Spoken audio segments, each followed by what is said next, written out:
3 ayat 13 sampai ayat yang ke-18. Di bawah perikop hikmat yang dari atas. Siapakah di antara kamu yang bijak dan berbudi? Baiklah ia dengan cara hidup yang baik menyatakan perbuatannya oleh hikmat yang lahir dari kelemah lembutan. Yang kamu menaruh perasaan iri hati dan kamu mementingkan diri sendiri, janganlah kamu megahkan diri dan janganlah berdusta melawan kebenaran. Itu bukanlah hikmat yang datang dari atas, tapi dari dunia, dari nafsu manusia, dari setan-setan.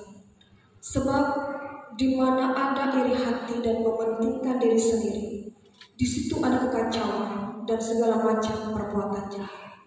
Tapi hikmat yang datang dari atas adalah pertama-tama murni, selanjutnya pendamai, peramah, penuh belas kasihan dan buah-buah yang baik, tidak memihak dan tidak munafik, dan buah yang terdiri dari kebenaran ditaburkan dalam damai untuk mereka yang mengadakan damai.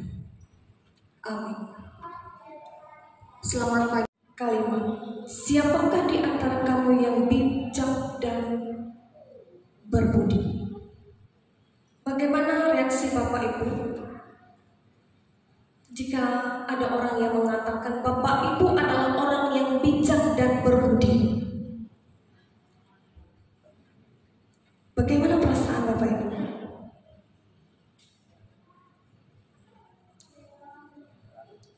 Biasa saja?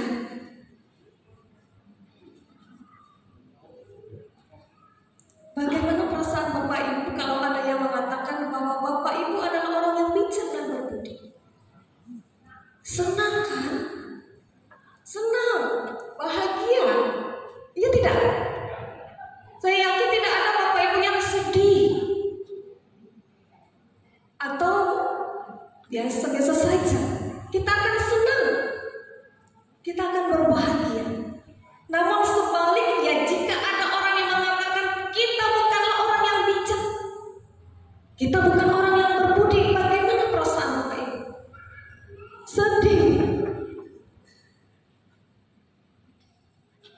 Bapak Ibu jemaat Tuhan, tentu kita akan senang dan bahagia jika ada orang yang mengatakan kita adalah orang yang bijak. Saya percaya tidak akan ada orang yang ragu-ragu untuk menjawab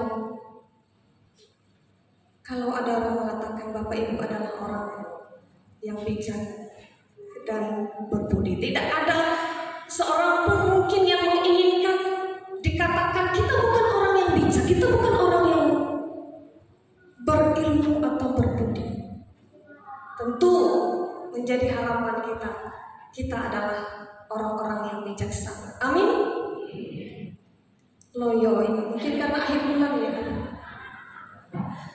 Ya, Bapak Ibu jemaat Tuhan yang dikasihi dalam Yesus Kristus, siapakah di antara kamu yang bijak dan berbudi? Pertanyaan ini menuntun kita untuk merenungkan dan mencari sumber hikmat.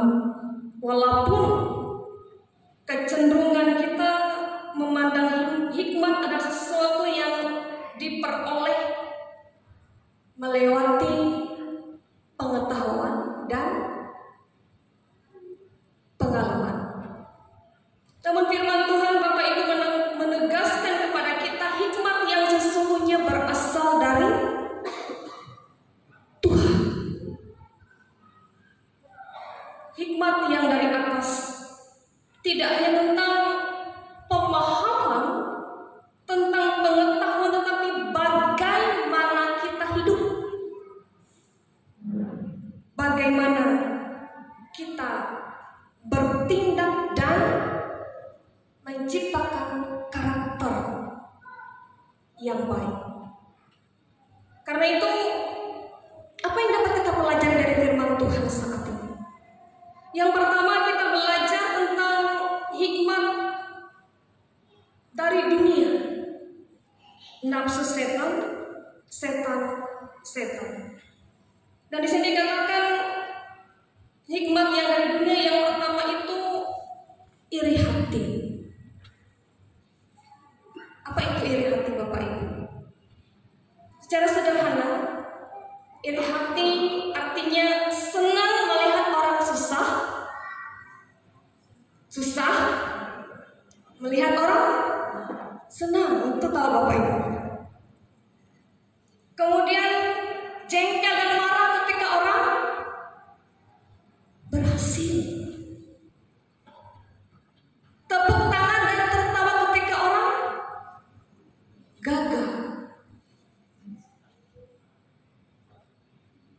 Dan orang-orang yang memiliki sifat iri hati ini tidak akan mampu menerima ketulusan orang lain.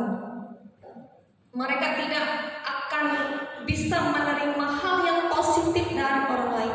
Bawaannya curiga dan curiga. Dan selanjutnya mereka akan merasa mengasihi diri sendiri dengan begitu dalam. Ada kesombongan, ada kebencian, karena tidak mampu menyaingi orang lain. Karena itu Bapak Ibu jemaat Tuhan, apa yang harus kita lakukan agar kita terhindar dari iri hati? Apa? Agar kita terhindar dari iri hati ini tidak lain adalah memiliki hati yang dipenuhi dengan rasa syukur. Benar ya? Hati yang dipenuhi dengan rasa syukur. Tuhan telah memberikan pemberian yang terbaik dalam kehidupan kita, dan tidak bisa kita bandingkan apa yang Tuhan berikan bagi saya dan Bapak Ibu. Apa yang Tuhan berikan kepada kita itu sudah pas porsinya masing-masing. Jadi tidak bisa kita bandingkan, oh kehidupan saya lebih baik dari orang lain, atau kehidupan orang lain lebih baik dari saya. Kita tidak bisa membandingkan kehidupan kita dengan orang lain, Bapak Ibu. Tapi mari kita nikmati kehidupan kita dengan penuh rasa syukur. Apa yang kita capai, apa yang kita raih, apa yang kita terima, itu kita syukuri tanpa kita melihat apa yang orang lain capai, apa yang orang lain miliki, apa yang orang lain raih. Karena masing-masing kita ini beda, tapi Tuhan memberikannya begitu rupa. Karena itu, agar kita terhindar dari iri hati ini, kita harus memiliki hati yang selalu dipenuhi dengan rasa syukur. Yang kedua, hikmat dari dunia adalah mementingkan diri sendiri, yang artinya adalah sikap masa bodoh terhadap kepentingan orang lain. Yang penting kepentingan saya yang pertama, kepentingan saya dulu yang perlu, orang lain belakangan. Kemudian sombong, tindakan atau perbuatan yang dimanapun suka pamer keberhasilan, apa yang dimiliki, apa yang diraih, apa yang didapatkan. Dan sombong ini menjadi dampak buruk bagi diri sendiri dan orang lain, karena akan membawa kita untuk tidak memandang orang lain, dan bagi orang lain akan membuat iri hati. Dan yang keempat adalah berdusta melawan kebenaran, artinya memutar balikan fakta ataupun berbohong. Jadi Bapak Ibu jemaat Tuhan, 4 sikap hati ini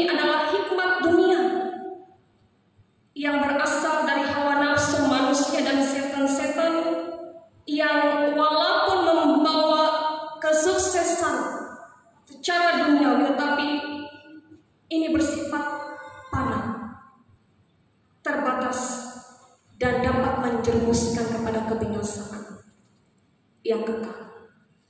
Kemudian dari nas ini Bapak Ibu jemaat Tuhan, kita boleh belajar tentang hikmat yang dari atas.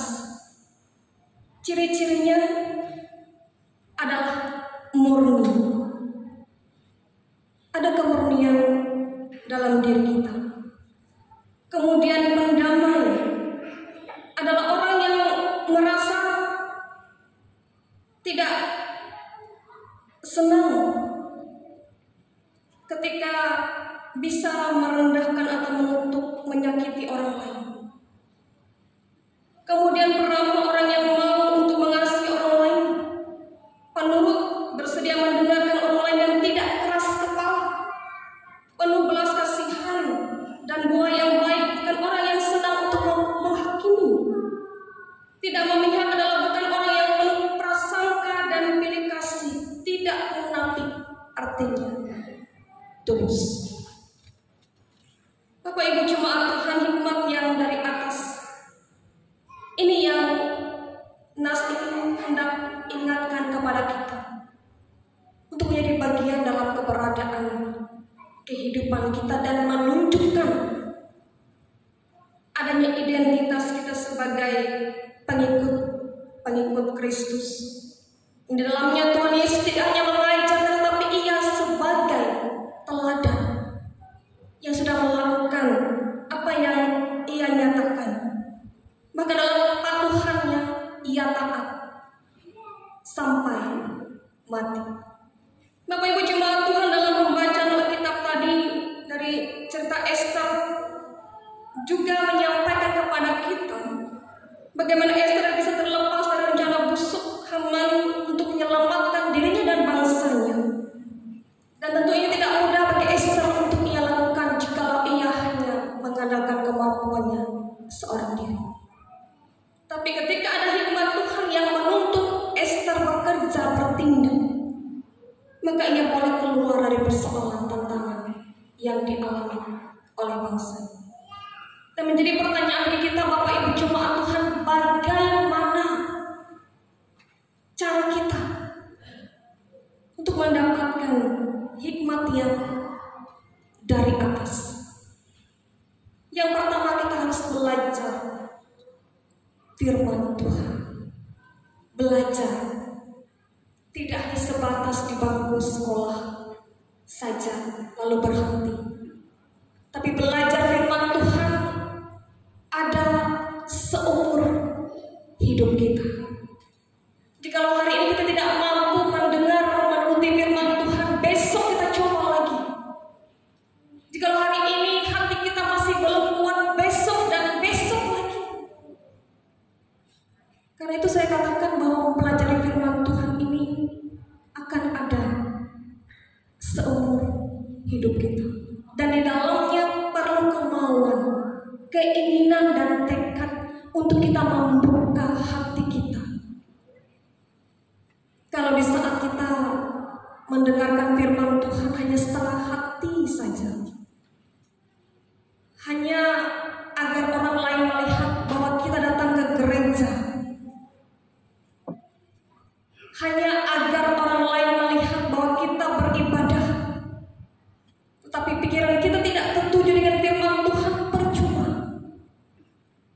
Apa yang akan kita lakukan jikalau firman Tuhan saja enggan untuk kita dengarkan,